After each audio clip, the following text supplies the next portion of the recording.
Stress, trauma, anxiety, all precursors to heart problems in women.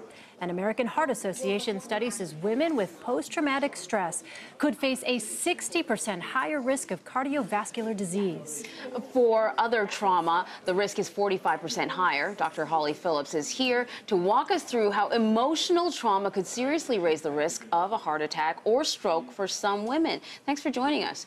So women are more likely to suffer from post-traumatic stress disorder, right? Yes, they are. And, you know, one of the things that made the study so significant is it looked at health effects not only on women who had PTSD or post-traumatic stress disorder, but also on women who had experienced other significantly traumatic life events that caused symptoms.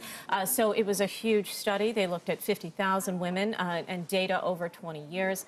And then they did find that women who had the diagnosis of PTSD had a 60% higher chance of having cardiovascular disease, specifically a cardiovascular event, things like a heart attack or stroke. Women who had lower level trauma, but that still caused symptoms, had a 45% increase. You know, Holly, when we think about PTSD, this is really something that we think about for people who are in combat zones during wartime. How common is this PTSD? You know, to me, what really struck me about this study was that only 1 in 5 women out of the 50,000 that were looked at had no trauma in their life. The others had either experienced PTSD or other significantly traumatic life experiences that caused symptoms, and for some people they didn't. But you do not have to be in combat to have PTSD. It could come from being exposed to a natural disaster, injury, or assault, and in many ways that's why women are more likely to suffer from PTSD.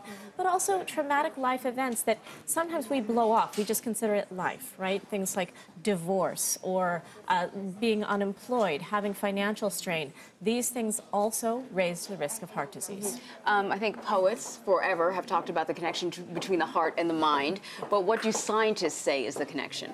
There's a very direct correlation, right? We often think of trauma as having emotional or mental effects, but it directly affects our health. So it increases our heart rate, it increases our blood pressure, and it releases all these compounds into our bloodstream that raise inflammation. In tandem, it dramatically increases our heart disease risk. All right, makes sense.